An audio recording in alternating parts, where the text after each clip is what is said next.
شام کا وقت تھا۔ آسمان پر سیاہ رنگ کے بادل تیزی سے جمع ہو رہے تھے۔ عمران اور بریک زیرو دانش منزل کی چھت پر موجود تھے۔ وسیع و عریض چھت کے ایک کونے میں ایک جدید قسم کا ہیلی کاپٹر بھی کھڑا تھا۔ چھت کے عین درمیان میں ایک مضبوط اسٹینڈ پر ایک کافی بڑا جار رکھا ہوا تھا، جس کے ساتھ پمپ نما آلہ فٹ تھا۔ قریب پڑے راکٹ جیسے دو سلنڈر بھی موجود تھے۔ عمران نے ایک سلنڈر اٹھا کر اس جار کے نیچے بنے ہوئے خانے میں رکھا اور اس سے نچلے خانے میں دوسرا سلنڈر بھی فٹ کر دیا۔ پھر ان دونوں کے منہ ایک نلکی سے منسلک کر دیے۔ اس نلکی کے درمیان سے ایک ٹیوب نکل رہی تھی۔ اس ٹیوب کا دوسرا سرا اس نے جار کے نیچے موجود خانے میں فٹ کر دیا اور پھر پمپ نما آلے کا بٹن دباتے ہی پمپ آٹومیٹک طور پر چلنے لگا۔ ایسا محسوس ہو رہا تھا جیسے کسی لوہار کی دھونکنی چل رہی ہو۔ پمپ کے چلتے ہی سفید رنگ کے جار میں تیزی سے دودھیا رنگ کی گیس بھرنی شروع ہو گئی اور پھر چند لمحوں بعد جار کے منہ سے گیس کے بلبلے باہر نکلنے لگے۔ اب چلو، عمران نے بلیک زیرو سے مخاطب ہو کر کہا، اور پھر وہ دونوں بھاگتے ہوئے ہیلی کاپٹر پر سوار ہو گئے۔ بلیک زیرو نے پائلٹ سیٹ سنبھالی اور چند لمحوں بعد ہیلی کاپٹر فضا میں بلند ہو گیا۔ جیسے ہی ہیلی کاپٹر بلند ہوا، عمران نے انتہائی طاقتور لینس کی دوربین آنکھوں سے لگا لی۔ پہلے تو ہیلی کاپٹر سیدھا بلندی کی طرف اٹھتا چلا گیا۔ ایک مخصوص بلندی پر پہنچ کر بلیک زیرو نے ہیلی کاپٹر کو آگے بڑھانا شروع کر دیا۔ عمران دوربین آنکھوں سے لگائے بغور نیچے دیکھنے لگا۔ مکانوں کی چھتوں پر لگے ہوئے ٹیلی ویژن اینٹینا اور چھوٹے چھوٹے ٹاور اس کے مخصوص ٹارگٹ تھے۔ عمران صاحب، ضروری تو نہیں کہ یہ بادل مصنوعی طور پر پیدا کیے جا رہے ہوں۔ ہو سکتا ہے یہ قدرتی ہوں اور ہم مفت میں گیس ضائع کر بیٹھیں۔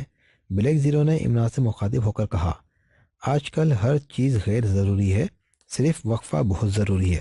عمران نے بدستور نیچے دیکھتے ہوئے کہا اور بلیک زیرو مسکرا دیا۔ اس کے کانوں میں پاپولیشن پلاننگ بورڈ کا سلوگن وقفہ بہت ضروری ہے گونجنے لگا۔ ہیلی کاپٹر شہر کا چکر لگانے لگا۔ عمران بڑے غور سے جائزہ لے رہا تھا، مگر ابھی تک کہیں سے بھی اسے نیلے رنگ کے بلبلے اٹھتے دکھائی نہیں دیے تھے۔ عمران نے ایک لمحے کے لیے دوربین آنکھوں سے ہٹا کر گھڑی پر نگاہ دوڑائی اور طویل سانس لے کر دوبارہ دوربین آنکھوں سے لگا لی۔ اسے اچھی طرح احساس تھا کہ جو گیس وہ ان بلبوں کے ٹریس کرنے پر استعمال کر رہا ہے وہ بے حد قیمتی ہے اور شاید ایک سال تک مزید وہ ایک سلنڈر بھی حاصل نہ کر سکے، مگر ملک کی سلامتی کے لیے وہ یہ لسٹ لے رہا تھا۔ آسمان پر گہرے بادل چھا چکے تھے۔ عمران صاحب، ہو سکتا ہے مجرم ہمارے ہیلی کاپٹر کو مصنوعی بجنی کا نشانہ بنا دیں۔ بلیک زیرو کو ایک اور خیال آ گیا۔ ہونے کو تو یہ بھی ہو سکتا ہے کہ میں تمہیں اٹھا کر ہیلی کاپٹر سے نیچے پھینک دوں۔ آج تمہاری عقل کہیں گھاس چرنے چلی گئی ہے۔ تمہیں اچھی طرح معلوم ہے کہ ہمارے ہیلی کاپٹر میں آسمانی بجلی سے بچنے کا نظام موجود ہے۔ پھر ہو سکتا ہے کہ گردان لگا رکھی ہے۔ عمران نے اس بار قدرے تلخ لہجے میں جواب دیا اور بلیک زیرو پر جیسے گھڑوں پانی پڑ گیا۔ اسے خود سمجھ نہیں آ رہی تھی کہ وہ ایسا سوال کیوں کر بیٹھا ہے، جبکہ اسے خود بھی اچھی طرح معلوم تھا کہ ہیلی کاپٹر میں ایسا نظام موجود ہے جس کی موجودگی میں ہیلی کاپٹر پر آسمانی بجلی نہیں گر سکتی۔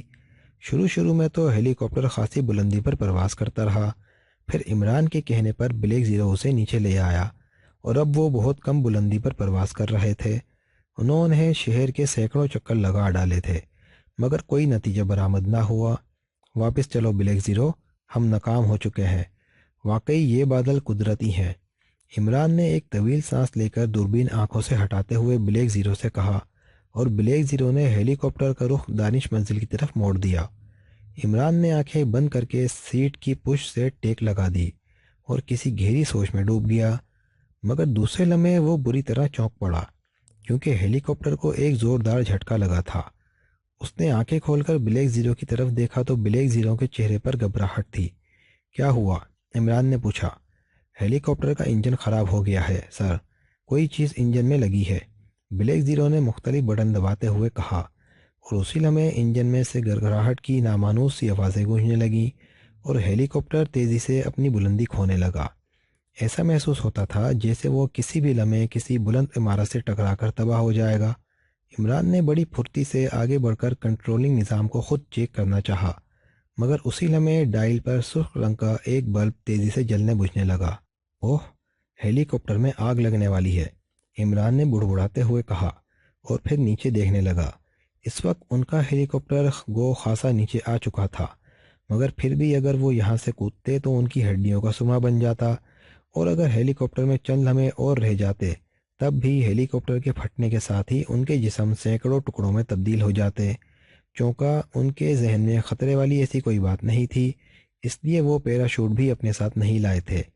اب عمران اور بلیک زیرو دونوں ہر لحاظ سے موت کے منہ میں پہنچ چکے تھے۔ اگر وہ ہیلی کاپٹر سے کود جاتے تب بھی موت ہی ان کا استقبال کرتی، اور اگر نہ کودتے تب بھی ہیلی کاپٹر کے پھٹنے کے ساتھ ساتھ موت کے جلو میں پہنچ جاتے۔ ہیلی کاپٹر کا خطرے والا بلب بدستور جل بجھ رہا تھا، اور ہیلی کاپٹر لمحہ بلمحہ نیچے ہوتا چلا جا رہا تھا۔ بلب جلنے کے بعد تو وہ بھی یہ انتظار نہیں کر سکتے تھے کہ ہیلی کاپٹر جب زمین کے قریب پہنچے تو وہ نیچے کود جائیں۔ بلیک زیرو عمران کی طرف دیکھ رہا تھا کہ عمران اس صورتحال سے کیسے نپٹتا ہے۔ ادھر سچویشن ہی کچھ ایسی ہو چکی تھی کہ عمران کی ریڈی میڈ کھوپڑی بھی جواب دے گئی تھی۔ ایسا محسوس ہوتا تھا کہ آج موت ان دونوں کا مقدر بن چکی ہے۔ ہیلی کاپٹر کی حالت بھی لمحہ بلمحہ بگڑتی جا رہی تھی۔ عمران کے ذہن میں ایک لاواسا ابل رہا تھا۔ آخر اس نے اندھا جوا کھیلنے کا فیصلہ کر لیا تھا۔ ہیلی کاپٹر پھٹنے کے ساتھ تو موت سے بچنے کا 1% بھی چانس نہیں تھا، البتہ نیچے کود جانے میں کوئی امید ہو سکتی تھی۔ اس لیے عمران نے نیچے کود جانے کا فیصلہ کر لیا، اور پھر اس نے بلیک زیرو کو اشارہ کیا، اور پھر ایک لمحے سے بھی کم مدت میں وہ دونوں ہیلی کاپٹر کے دروازے کھول کر نیچے کود گئے۔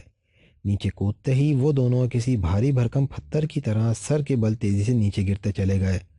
اسی لمحے ایک زوردار دھماکہ ہوا، اور ان کی آنکھوں کے سامنے ہزاروں سورج طلوع ہو گئے۔